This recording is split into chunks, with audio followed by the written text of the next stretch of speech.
afternoon, friends. Ganito ang aura ngayon sa aking backyard. And the time here, it's 3 o'clock in the afternoon. And gusto ko ipakita sa inyo ang aking loquat fruits. So, look at that. Ang ganda naman, my friend. Mag-i-enjoy kayo sa napakaraming loquat fruits. At the same time, we have a very nice weather today. It's kind of windy and cold, but it's bearable, my friend. Ayan siya. Napakaganda ng aking loquat. Halika dito sa gilid ng aking loquat.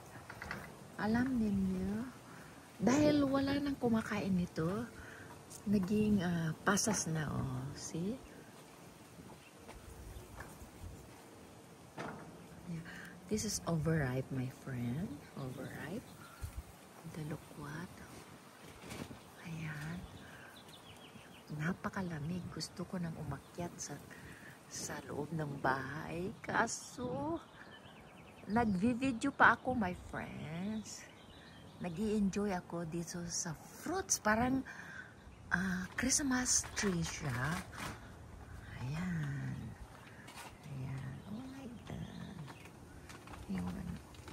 God. Ang background dito ay chirping ng mga birds. Ayan sila.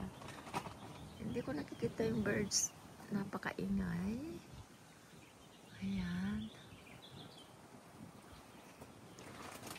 So, punta tayo dito sa kabilang panig ng aking loquat tree. Ayan. Ang ganda naman. Tingnan yung clouds. It's a bit cloudy. Kagabi umulan, my friend. We have a heavy rain yesterday night. Kaya ayan. Wala namang kumakain dito. Ako isa-isa lang kinakain ko dahil alam niyo, napakatamis na bunga ito. Ayan, nasisira na. Isa-isa na nasisira. Yung birds, wala nga yung pumupunta dito. Isa-isa lang birds. Ayan, dahil minsan mainit, kaya nagkaganyan. Ang galing. Galing talaga ng aking loquat. Punta tayo dito. Ang shape nitong tree, it's a canopy shape, my friend. So, usually, dito kami nag-i-tambay in the afternoon. Yeah. Ayan. Umaano na. Dahil napakarami, halos umaabot na sa ground. Tingnan ninyo. Ground. Ayan siya.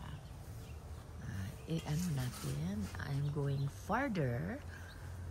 Ayan siya. Para siyang Christmas tree. Ayan. Galing ano, my friends. Napakaganda ng aking loquat. Ayan.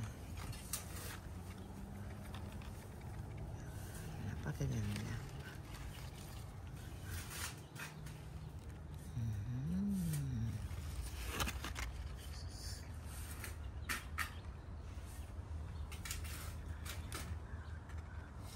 Okay, friend, I hope you enjoy the